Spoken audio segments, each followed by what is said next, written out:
Bonjour à tous et bienvenue sur Freeplay. Nous sommes aujourd'hui aux coulisses de l'Adidas Arena, au Six Invitational. On est le dimanche, donc jour de grande finale entre Secret et FaZe. Aujourd'hui, on est donc dans les coulisses de l'Adidas Arena, juste derrière la loge média, pour interviewer Robbie Doeke. Bonjour. Bonjour, enchanté. Comment ça va? Enchanté. Ah, tout va bien. on est quasi prêt là pour le final, donc très content, beaucoup d'appréhension, mais ça va être bon. Ça va être bon. Donc, Eh bien, voilà, au moins il y a un Français là dans le final. Hein. oui, il y a un Français, donc il va y avoir le public qui va crier, ça va être super. Le public qui va être pour Team Secret, c'est sûr. Exactement.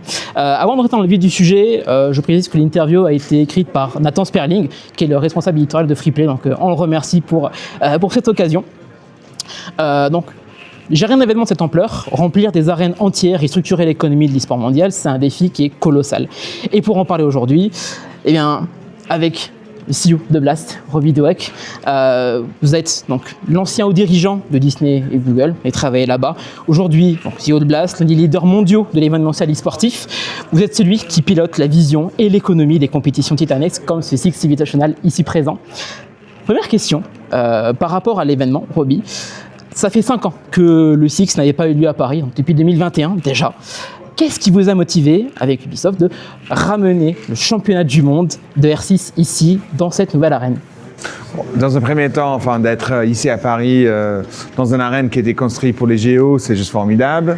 Une arène comme l'Adidas Arena, c'est un lieu vraiment, vraiment bien fait pour ce sort d'événements, la taille, la gestion, etc. Mais Paris, c'est Paris, et c'est une ville qui brille, c'est quelque chose qui est important pour la scène de Rainbow Six, et ça fait 10 ans. Donc je pense que c'était un choix qui était quasi facile. Ubisoft basé en France aussi, il y a beaucoup de relations, etc. Donc pour nous, c'était important. Et d'ailleurs, on est très très content de l'accueil, de tout ce qu'on fait ici en France, à Paris. Oui, en plus à Paris, donc à l'Adidas Arena, on en parlait, qui est, vous avez mentionné, l'une des salles les plus adaptées à l'e-sport en Europe. Concrètement, pour vos équipes de production et de broadcast, qu'est-ce que cette infrastructure change par rapport aux autres événements mondiaux que vous organisez? C'est assez facile parce qu'en fait, quand vous rentrez dans une salle comme l'Adidas Arena, c'est une arène qui est équipée, qui est faite pour accueillir ce genre d'événement. Aujourd'hui, on est dimanche, nous on est arrivé dans la salle lundi, ce qu'on appelle en anglais load-in, et après on fait un load-out ce soir. Donc si vous restez dans la salle pendant 1 heure après la fin de la finale, vous allez voir qu'on va tout sortir rapidement. Mais le stade elle est nouveau, hein, ça date depuis les JO. Pendant les JO c'était badminton et gymnastique. Franchement c'était un choix qui était facile. Le truc qui est intéressant avec cette salle, c'est que la taille elle est bien. La taille pour ce genre d'événement. Là on a 8000 personnes dans le stade.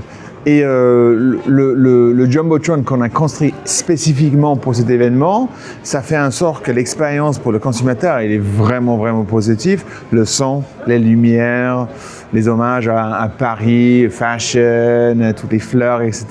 Ça rend le lieu vraiment, vraiment spécial.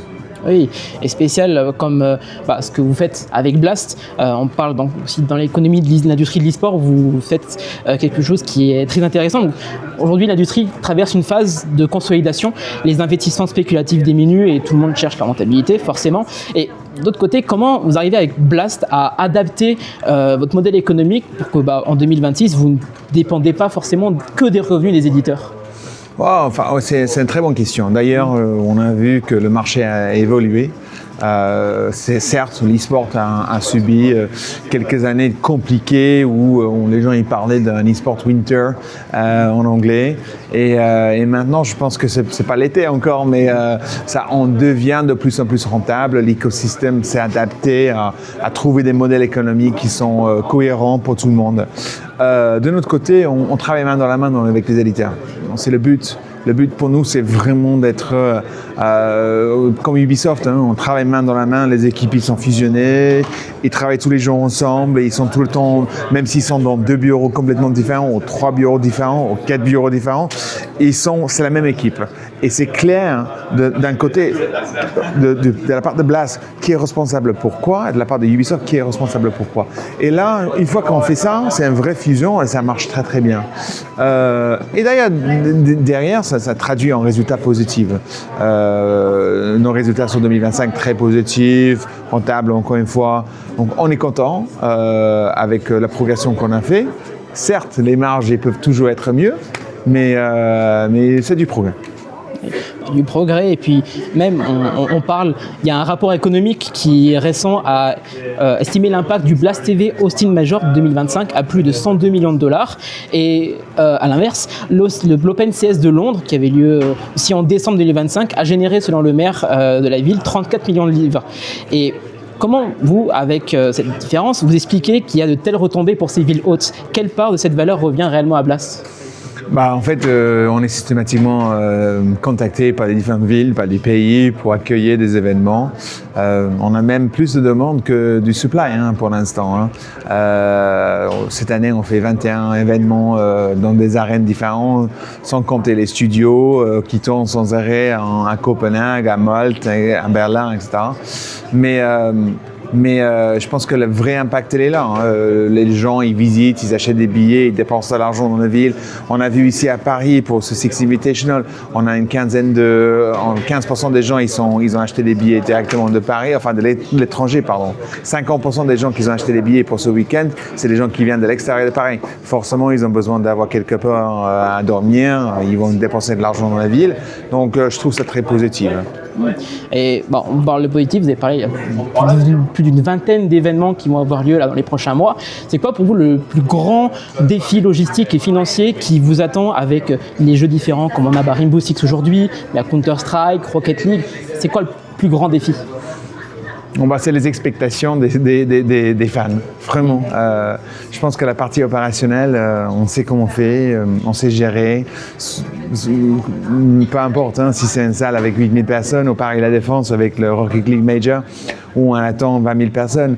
C'est les expectations des gens qui viennent dans la salle pour une expérience.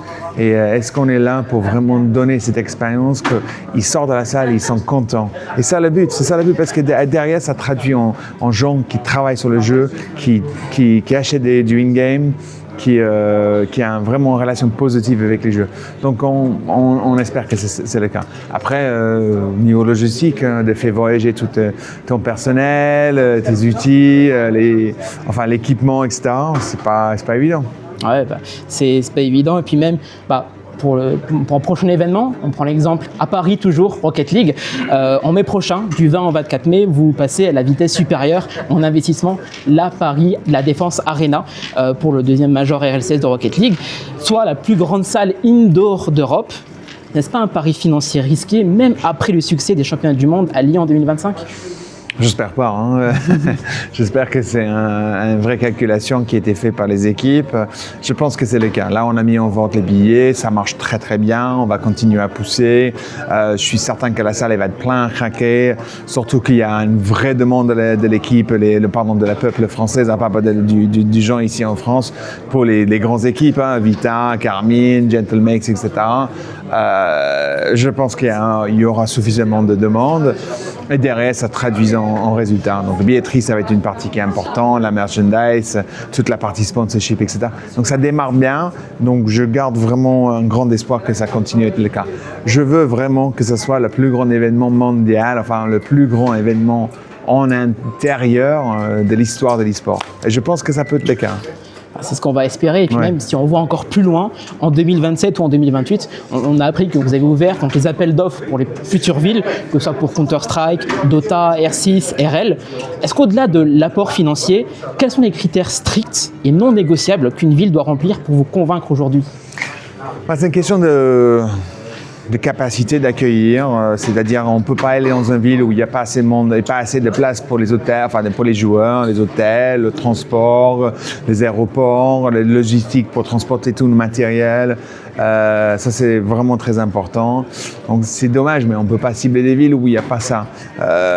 Pour un tel sort d'événement comme Rocket League, le Major, c'est sûr qu'il y aura 10 000 personnes qui vont assister. S'il n'y a pas suffisamment de billets, c'est comme je vous ai dit tout à l'heure, les gens ils sont déçus. Donc ça c'est très important. On verra pour 2027 et 2028. J'ai expliqué hier à quelqu'un d'autre que j'aimerais bien revenir au moins une fois tous les ans en France avec un de nos formats parce qu'on a une vraie demande pour Rocket, pour CS, etc. Dernière question, avant de terminer. Avant de prendre la tête de Blast, vous avez dirigé la branche digitale EMEA chez Disney. On parle un peu plus de vous, Maker Studio. Vous étiez à la tête du branding et des solutions YouTube chez Google. Qu'est-ce que l'e-sport ne comprend pas encore aujourd'hui, selon vous, que le divertissement traditionnel, comme Disney, Google, a compris depuis longtemps? Bon, c'est intéressant parce que moi, aujourd'hui, je mets en place pas mal de choses que j'ai appris pendant que j'ai débuté ma carrière chez Google ou Disney. Des choses, parce que c'est des boîtes de technologie ou du entertainment réel, hein, enfin, et des choses que je mets ici dans la structure qu'on a chez Blast, qui traduit très très bien. Moi, je pense que l'e-sport, c'est une forme d'entertainment, c'est une forme de sport, c'est un divertissement qui est très important pour la population. Et d'ailleurs, c'est comme un Disney, quoi. Donc, c'est facile. Très bien. Merci en tout cas. Merci. Merci beaucoup pour avoir pris le temps de répondre à nos questions. En plein cœur d'effervescence, là, il y a pas mal de choses qui vont arriver, surtout pour la grande finale qui approche, une grosse cérémonie aussi. En tout cas, c'était Roby Doek, CEO de Blast, vous l'avez rencontré, en direct de la Adidas Arena pour Freeplay. On remercie aussi Nathan Sperling pour, encore une fois, l'écriture de cette interview en amont. Encore une fois, on le remercie. Et en tout cas, n'hésitez pas de suivre l'actualité e-sport et gaming dans les backstage et économiques avec Freeplay. Merci à tous, au revoir. We're kicking back against the